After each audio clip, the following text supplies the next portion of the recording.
Una demanda masiva ha sido interpuesta contra los propietarios y operadores de 4 hogares de ancianos en el estado de Nueva York. Este caso representa el esquema de fraude más vasto en términos de pérdida monetaria, jamás procesado por la Fuerza de Ataque contra el Fraude al Medicare en la historia de la nación.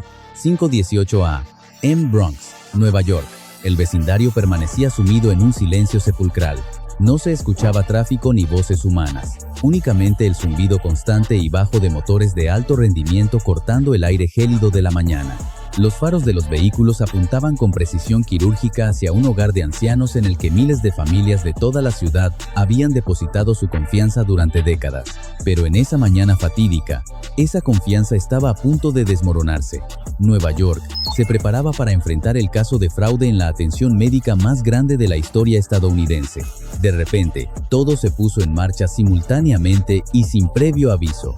Un estruendo bajo y controlado resonó mientras un convoy de camionetas SUV, sin logotipos visibles, tomaba posiciones estratégicas. En cuestión de segundos, más de 60 agentes federales pertenecientes al Buró Federal de Investigaciones, FBI, y la Administración para el Control de Drogas, DEA, junto con investigadores especializados en delitos de salud y auditores federales, sellaron cada salida y entrada del recinto. Portaban órdenes de registro selladas, kits de extracción forense digital y contenedores de evidencia etiquetados específicamente para crímenes financieros y fraude sanitario.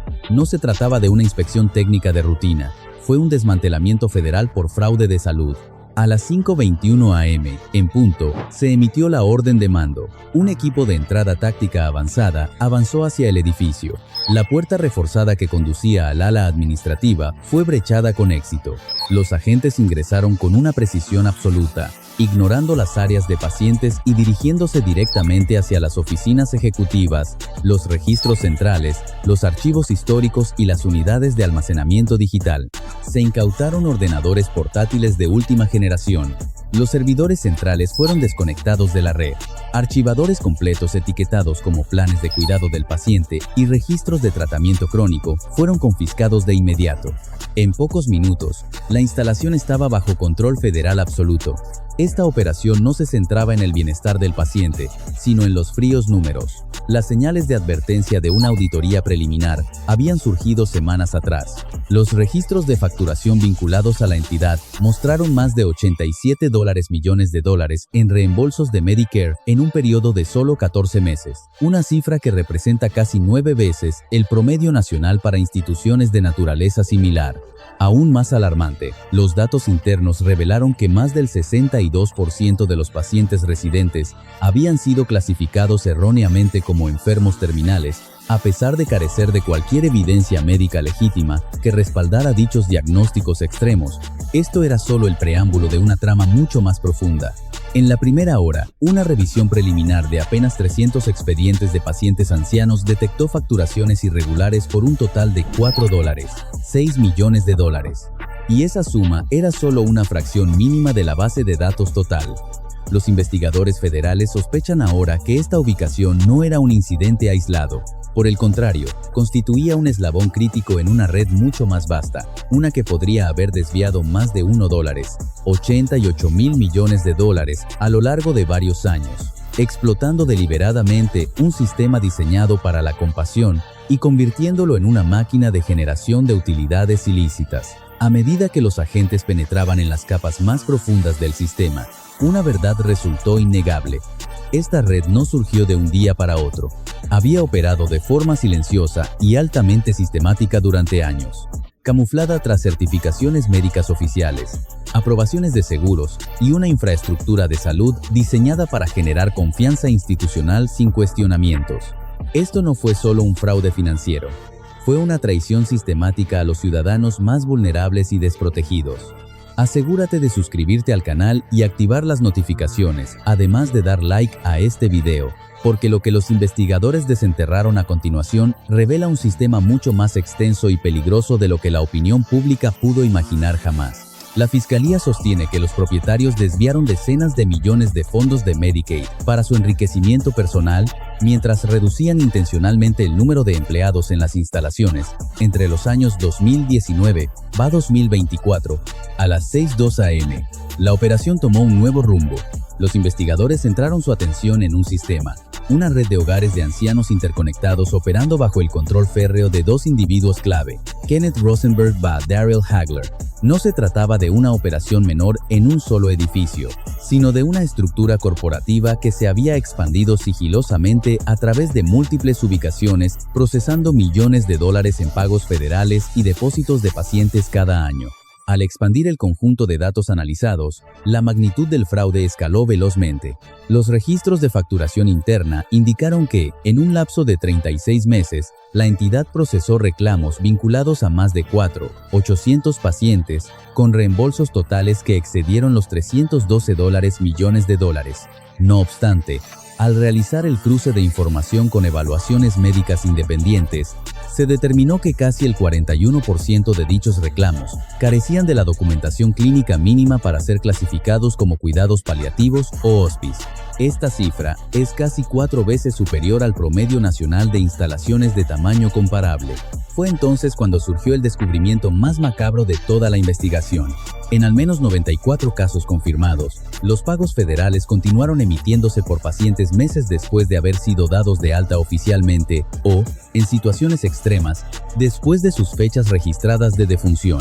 El dinero seguía fluyendo hacia las arcas de la red, las cuentas permanecían activas. El sistema gubernamental seguía pagando porque había sido configurado para confiar automáticamente en los datos suministrados. Un análisis posterior reveló que las tasas de ingreso de pacientes habían aumentado un 22% en menos de 2 años, sin que existiera un incremento correspondiente en la población anciana de la zona. En ciertos periodos de reporte, la instalación admitía un promedio de 18 nuevos pacientes de cuidados paliativos por semana, una tasa extraordinariamente alta en comparación con cualquier otra entidad en el estado de Nueva York. En los registros oficiales, esto figuraba como crecimiento empresarial. En la realidad, era una aceleración del fraude sin ningún tipo de verificación médica. Detrás de esta aceleración frenética se escondía algo mucho más turbio. En el corazón del sistema residía una jerarquía rígidamente estructurada. Los directores de las instalaciones aprobaban las operaciones generales. El personal administrativo procesaba los expedientes de ingreso masivo. Las enfermeras se encargaban de la documentación clínica y, por encima de todos ellos, empresas de facturación externas garantizaban que cada reclamo avanzara sin fricciones por los canales gubernamentales, etiquetados como válidos, codificados como urgentes y aprobados sin demora alguna. Los analistas federales descubrieron que cada expediente de paciente era utilizado como una fuente inagotable para generar reclamos repetitivos, cobrando frecuentemente entre $2 y $5 mensuales por persona en concepto de tratamientos, fármacos y cuidados especializados que, en un gran número de casos, nunca existieron. No se trató de un error de facturación. No fue una falla administrativa accidental. Fue un sistema de ingeniería financiera diseñado para extraer riqueza de individuos que ya no podían hablar por sí mismos, de pacientes que no podían objetar y de familias que ignoraban lo que ocurría tras puertas cerradas. A las 6:47 a.m., la investigación alcanzó un punto de inflexión definitivo.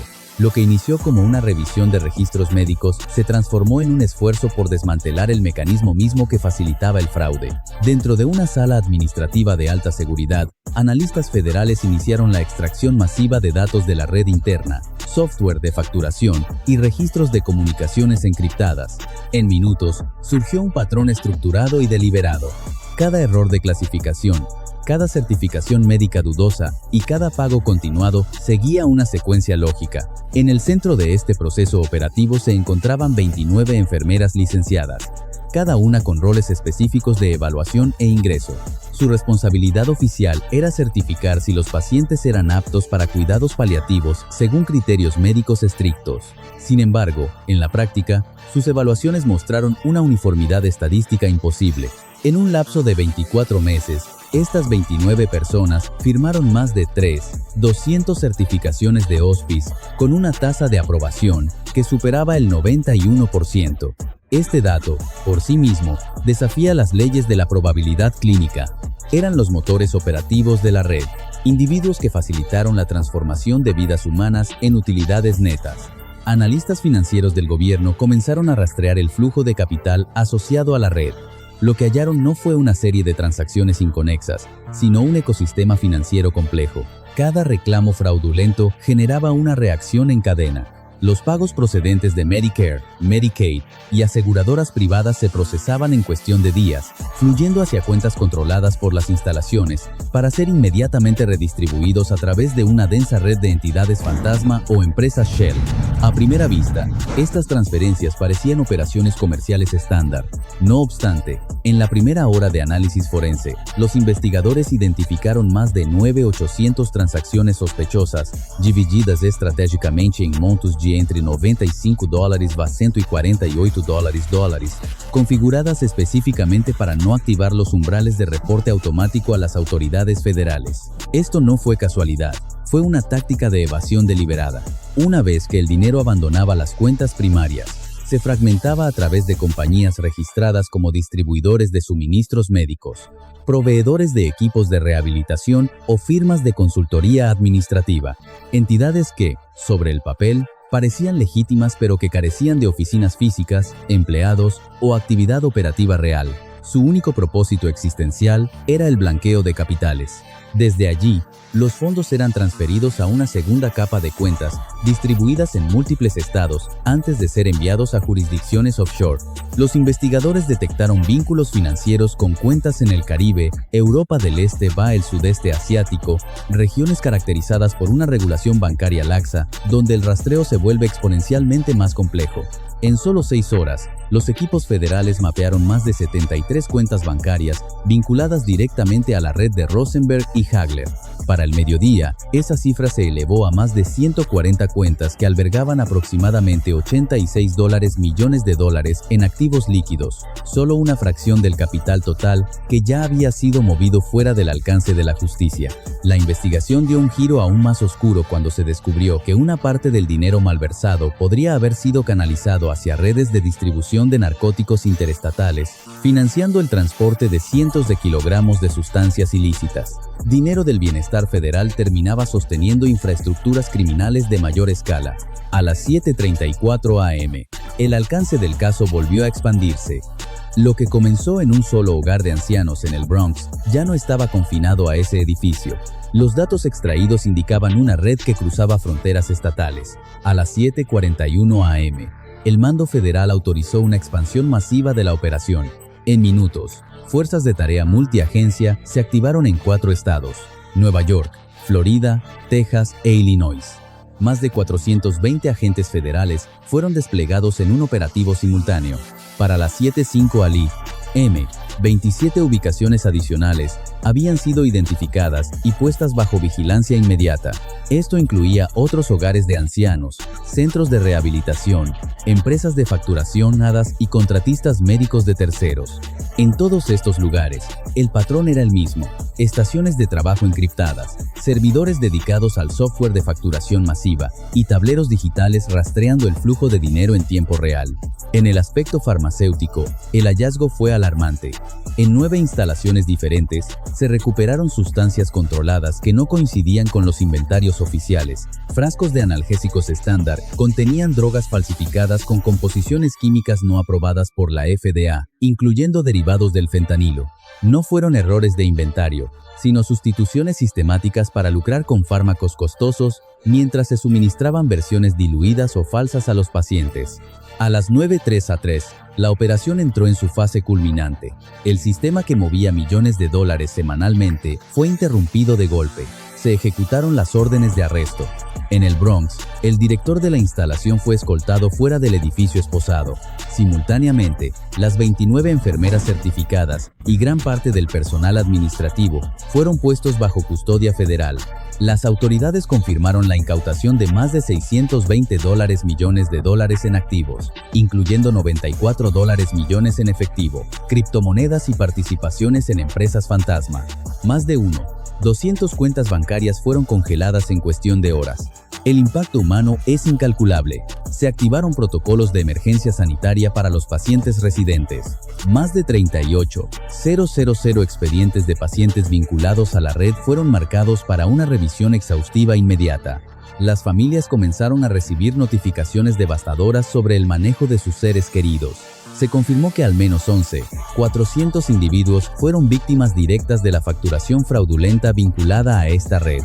Al finalizar el día, 64 individuos enfrentaban cargos federales formales, con más de 130 sospechosos adicionales de investigación activa.